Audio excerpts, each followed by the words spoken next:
Us learn from his remarkable journey. Please join me in welcoming our keynote speaker, Bill Gates.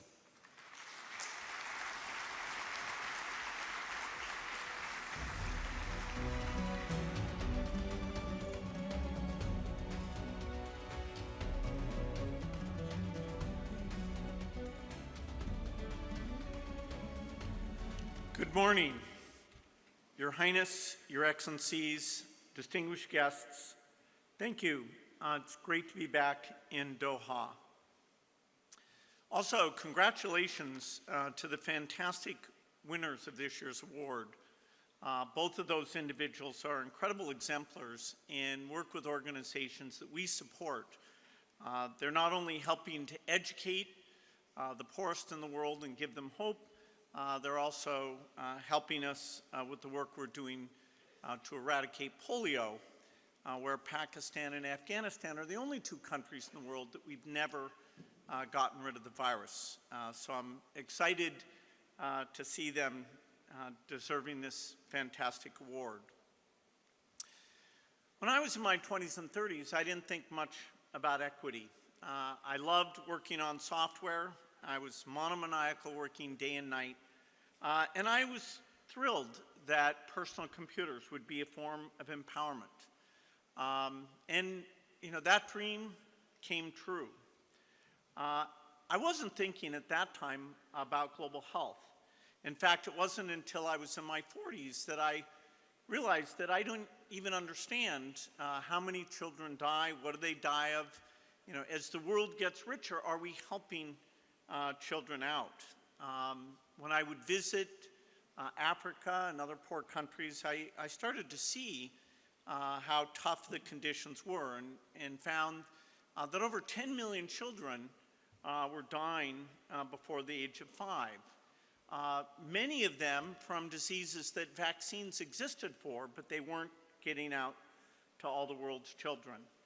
And so in seeing that, I said that the great fortune that I'm lucky to have from the success of Microsoft would go back to society to try to improve those lives and reduce those deaths.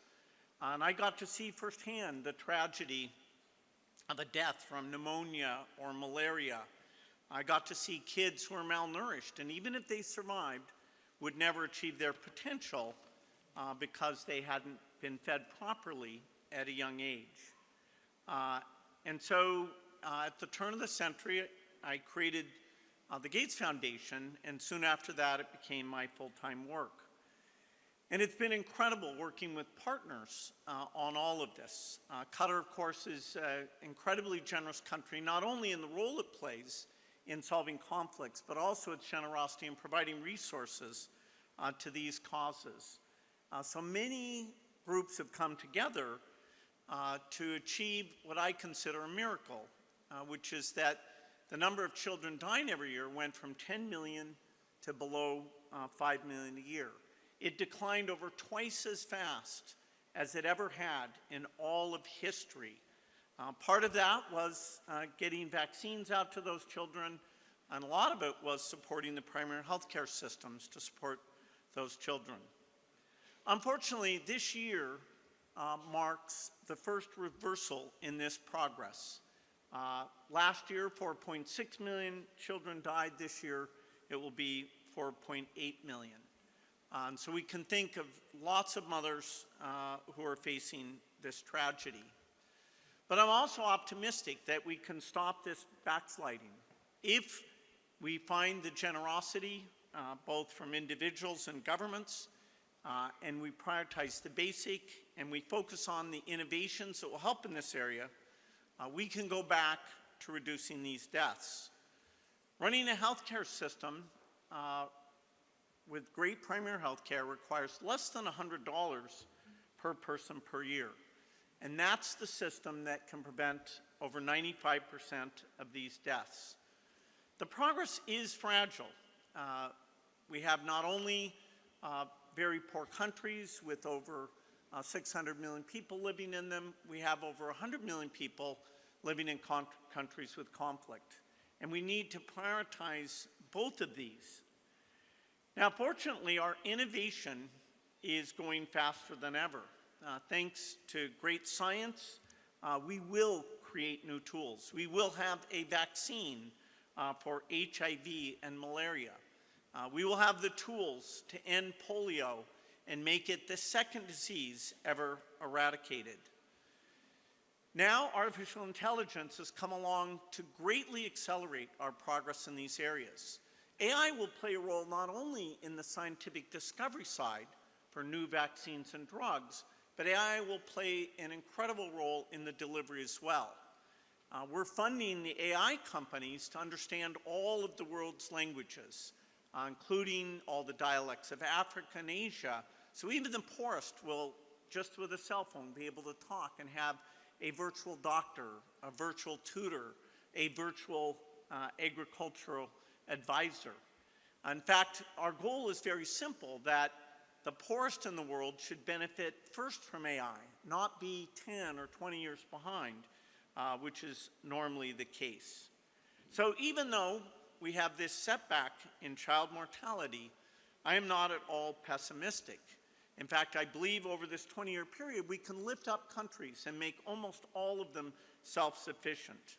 I believe that if we do the right things, we can cut childhood death in half again, down to below 2%. Now, this is going to require a lot of prioritization. It's going to require a lot of partnerships. And today, the Gates Foundation is proud to be announcing a much expanded partnership with the Qatar Fund for Development.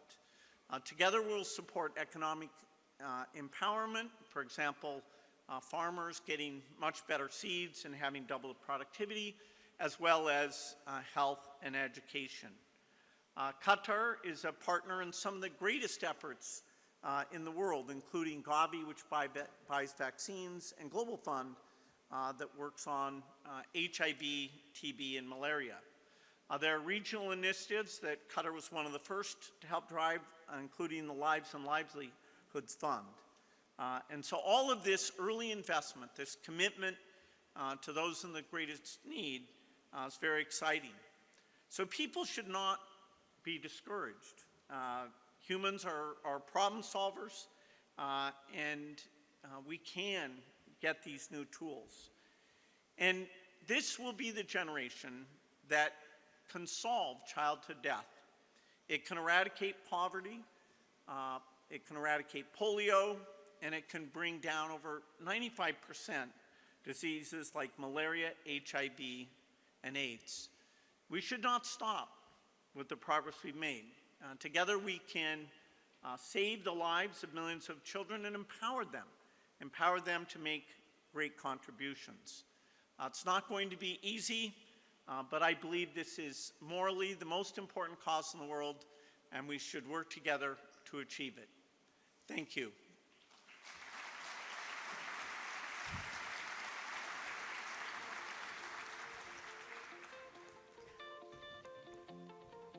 Thank you very much indeed, Bill Gates, for this powerful rallying call. Together we can save lives, the lives of millions of people across the world, as you say. And thank you for sharing some of the tips and the advice that you have for those of us still young enough to dream big and ambitious enough to not just follow in your footsteps, but one day perhaps even take up the mantle. It all begins with small, uncertain steps, guided by curiosity, fueled by determination. And this is what it's all about, turning promises and ideas into concrete action.